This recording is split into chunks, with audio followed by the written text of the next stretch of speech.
Bună ziua, bine ați venit.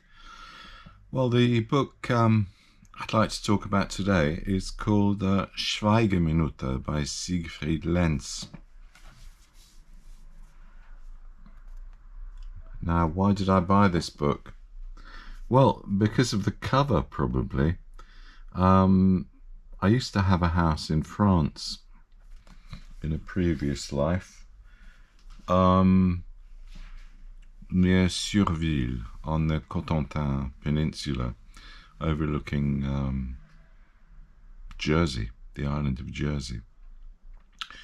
And that dune, as you lead through to the beach, reminded me of Surville. So I bought the book, Schweigeminute. It's a novella. I'll explain what a novella is in a second. It was published in 2008. It was one of his last books. He's sadly died, Siegfried Lenz. And it's a sort of a bit of a controversial topic. I don't want to give too much away, spoilers, etc. But it's impossible not to with this book because of the style of the book, the narrative, and what it's about. So I'll just tell you what it's about. It's a love story between a pupil, Christian, who is 18 years old, and his English teacher, Stella Peterson. And it has a frame narrative and then an internal linear plot. So this is a classic feature of the novella where you haven't really got room to explore in too much detail characters or build up the plot. You have to cut to the quick. It's a novella. It takes place in Hirtshafen, which is an imaginary Baltic seaport, and it starts with a memorial service for Stella Peterson, and there's a photo on in the aula, in the school hall, of Stella. And the way that the novel works is we start off in the school hall with Christian, who has refused to give the address at the memorial service for his English teacher because he feels he'll collapse. He just can't do it.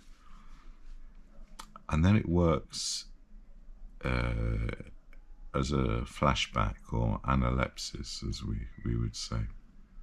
So the basic story is, in very brief details, Christian helps his father, who is a stone fisherman. What is a stone fisherman? Well, he's a sailor who fishes stones.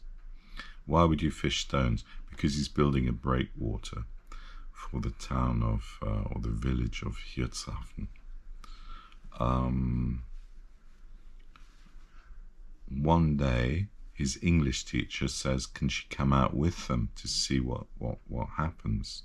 She's a very good swimmer, and she goes out with them, and gradually, I mean, she's a young teacher. They build up a relationship, an illicit relationship. A friend of Christian, Georg, is out in a sailing competition in his oppie, his Optimist, a little dinghy, and falls out. Now he's saved from drowning by Stella.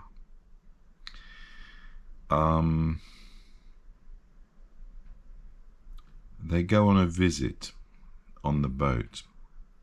I should specify Christian and Stella, to an island which is renowned for bird watching. So they go there. There's a there's a hut there where you can watch birds. They go back to the hotel in Hirtshafen and they kiss for the first time.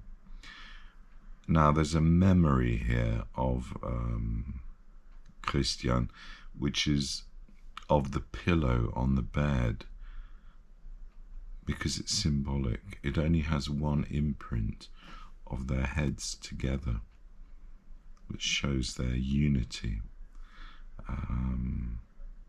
And yeah, this is symbolic of their relationship. I should have said the novel is told from the first person narrative, from Christian's point of view, but he relates it to a second and third person narrative. So he talks to you, talking to Stella. She ignores him in class and in school.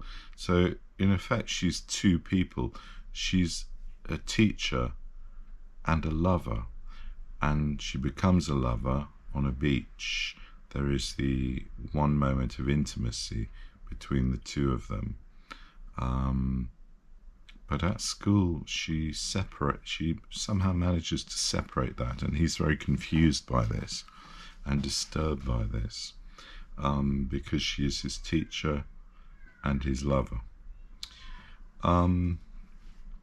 She goes off on a trip, is sadly thrown out of the boat, and is dashed by the boat against the harbour, and suffers head injuries which lead to her death. It's not a spoiler because you know she's dead from page 1. He has had a photograph of her in his room, and his parents suspect what's been going on. So we've got this frame narration, and then we have the internal plot, which is linear, which takes us through the various meetings in town. She's living in a hotel, and then it develops into a relationship. It's a rather beautiful book. It was one of Lenz's last novels. A previous novel that I would also recommend is Fundbüro, Lost Property Office, which was published in 2003, and is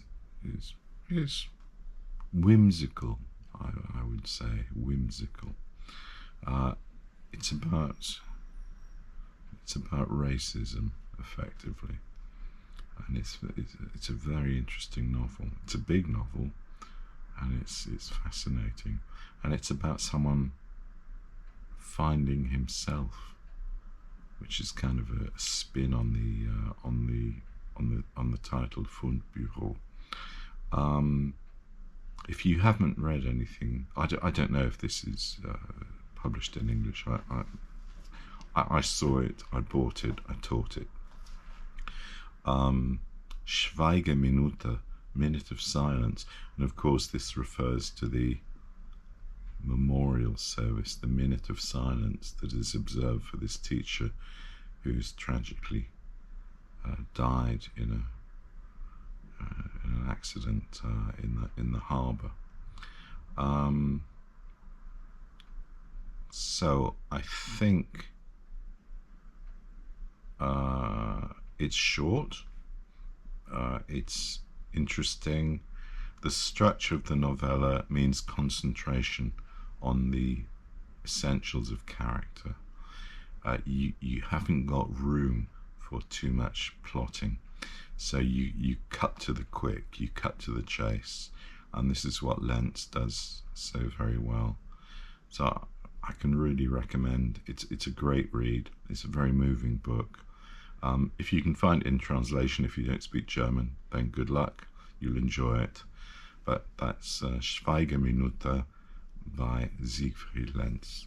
Thank you for watching. See you on the next one.